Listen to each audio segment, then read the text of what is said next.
know why I can't forget him. My name is or my real name is Threekacha. I am the youngest son of the Charon Siri family. My father, whom everyone calls Keeta, is the owner of Siri Group, a giant company ranked in the top 10 of the country. My family's businesses are department stores and several real estate companies throughout Bangkok. My father used to be the co-manager of the business with my brother. But now it's just my father and me who were called back from America to continue the business after my brother passed away. Even though I don't like the work I do, I can't choose. I have never been able to choose anything. A life of only work, and more work is so boring, until that boy comes in and, "We're here, sir." I put my mobile phone in the pocket inside my suit jacket before looking up at the tall building. The bright lights of the expensive private hospital are still the same as every time I come here. I can only sigh before stepping out of the back seat that the driver has opened for me. "Do you want me to wait?" "No need, you should go back." "But it's late.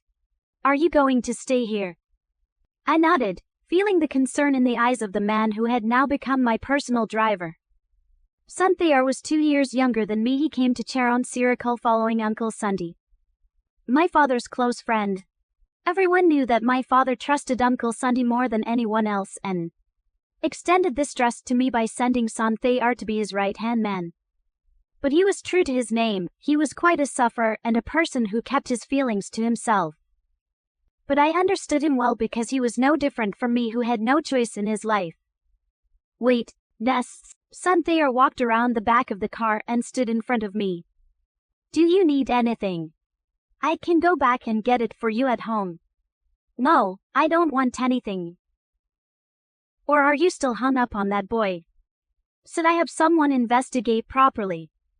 I looked into his eager eyes and could only say, "I've been looking for him for so long. But when I find him, it's easy to find him. Who should I send to investigate who the boy is? Why did my father tell me about the contract expiration? What is his daily life like? What does he do? Where does he study? And who is he dating?" "Oh, you ask like this," it means. Although his voice was hesitant, Samm'p's face clearly showed that he knew it, and I was embarrassed. "I'm interested, Keeta. I also want to know what happened that night before he met me." "Yes, sir, and what happened that night, don't let anyone know, not even Uncle Sunday. Because if they do, my father will know too." "Okay, good. Let's go." I waved my hand and looked at Samm'p, who retreated back to the car and watched the car pass by until it disappeared before glancing at the top floor of the hospital where the VIP patient rooms were. For me, my father is both my father and mother, as well as my brother. He is everything in my life. He is also a role model in business. My father is someone I love and respect with all my heart. But now, my father is so sick that I'm starting to worry.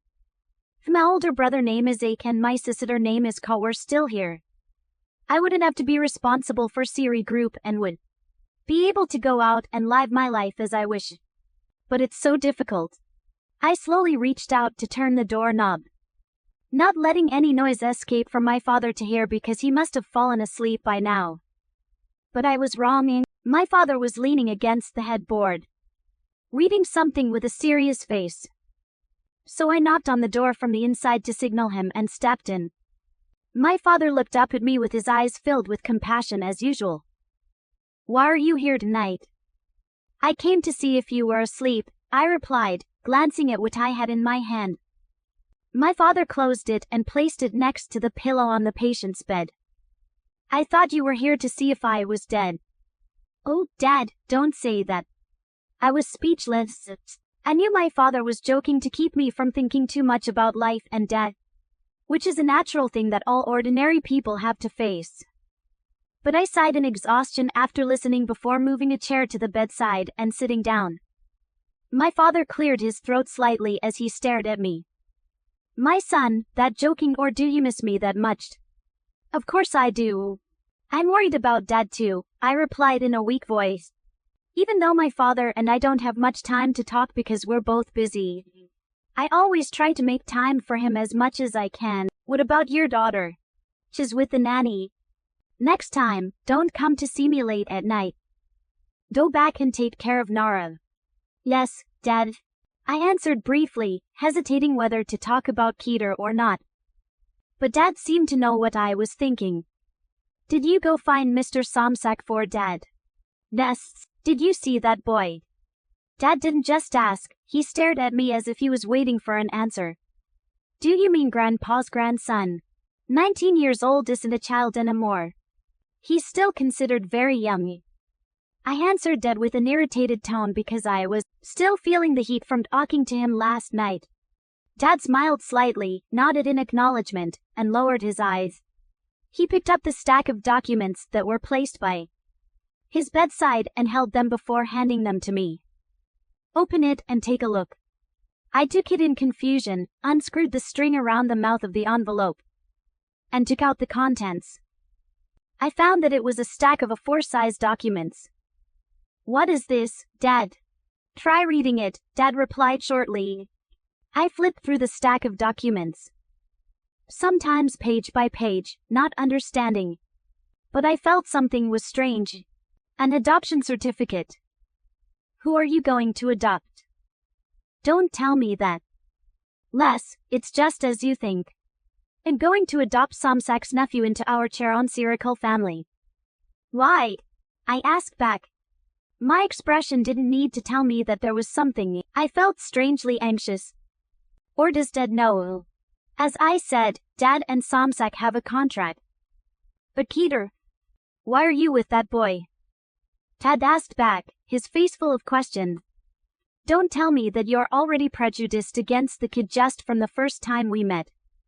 That's not it, Dad. Then take care of it. Dad interrupted me. I was still confused by the round world theory. How could my dad say that Keeta and I had something?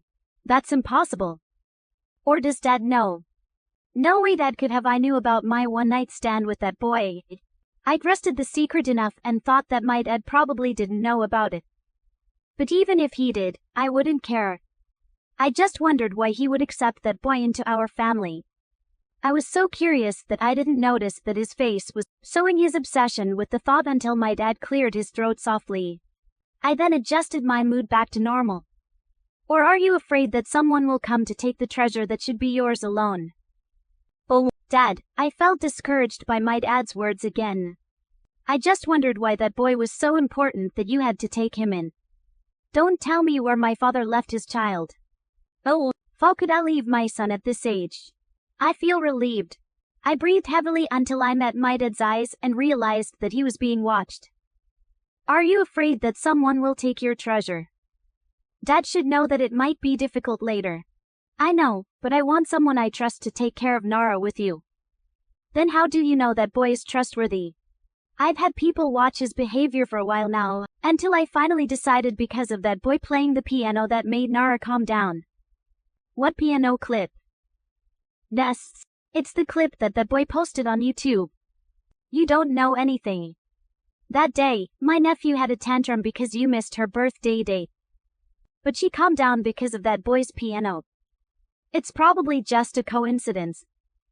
I shook my head, not believing that what my father said was possible because when Nara hits anyone, they can stop her except me. It's true. If you don't believe it, you have to prove it. My father's voice became serious. I knew right away that what my father said was true because he hates liars the most. I sat down beside the bed, staring at my father with confusion. Since when did this happen? Why don't I know about this? What do you know? You only work all day. That's why I told you to find a woman to be Nara's mother. It's difficult. Women are so annoying. I don't want them.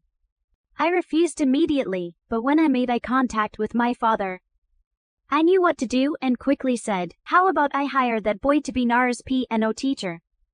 Going from morning to night. I see that he is a grandfather to take care of, which will cost a lot of money. But, let him come and stay at our house. My father suggested, which made me pause. No, that boy probably won't be comfortable living at our house, Dad. Whether it's convenient or not isn't a big deal. He'll have to come after a while. My father replied hesitantly before staring at me with pleading eyes. I want to accept Keeta into our family. I don't understand. I shook my head and stared at my father's pleading eyes. Consider it the last time I'm doing this for him. Take that boy into your care. Don't let him know that he's my adopted son. But he's not a kid anymore, Dad.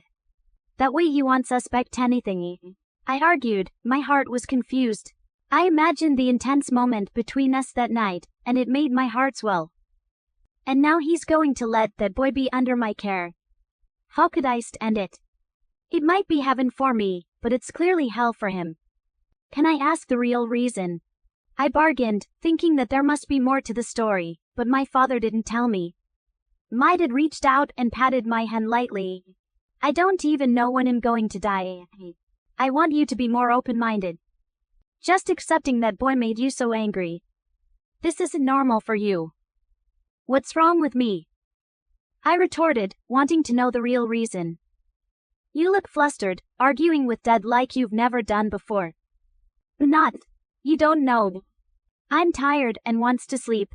Stop talking about this. Just Dad's ultimatum, which was like an edict, was not enough to make me lie down in a bad mood. Which made me shut up. It's always been like this and it's never changed. Dad didn't seem to want me to know what was on his mind. Or was it because I wasn't good enough? Or was it because the person who died was the older brother whom Dad wanted to take care of the business for? Not me, until there was the sound of the door opening and the nurse wheeling the tray of medicine straight to the other side of the bed. So I got up and stepped back to stand and watch from a distance. She checked my dad's symptoms before changing him into a new bottle of saline. You look fresh today. Is there anything good? My niece came to visit me this afternoon. Dad said. Did she come during the day? I had a late shift so I didn't get to see her. Do you want to meet the naughty kid? Dad asked with a smile, but that smile was so weak that it made me feel a little sad. Of course, she is very pretty. If you brings her to visit her grandpa every day so that he'll be encouraged.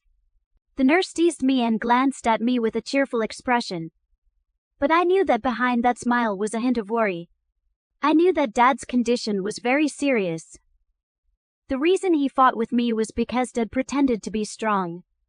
I knew this all too well. I knew it best. The other day Dad was rushed to the ICU. But he still ordered me to have a new suit tailored by Mr. Samm'p. My dad said that it would make him look good when the important guests came to sprinkle water on his body. Dad wanted to look good even at the last second, as if he knew that Dad's time was running out. Even though he had undergone colon surgery, the cancer had spread and reached its final stages. I thought back to what the doctor said when he called me yesterday and felt depressed. You don't have much time left. In addition to the widespread cancer. From the symptoms of the disease, I don't think anything more can be done. I think it would be better to treat him with palliative care. But we'll try to make him feel as comfortable as possible, so that his heart doesn't have to work too hard. As for work, it's better not to let it bother his brain. Nests. I promised my father's personal doctor, but after only one day, I almost caused trouble. It was that boy who made me fight with my father. Thinking about it makes me mad that everything didn't go as planned. I don't understand what history my father and Keeta's grandfather have about the contract that I never knew about. It turned out to be an adoption contract, but why did they have to wait 20 years? The more I thought about it, I didn't understand. Suddenly, I was startled when I felt a warm breeze by my ear. It turned out to be a young nurse who bent down and whispered for me to follow her out of the room. I nodded before turning to look at my father, who seemed to be sleeping from exhaustion, and followed her out.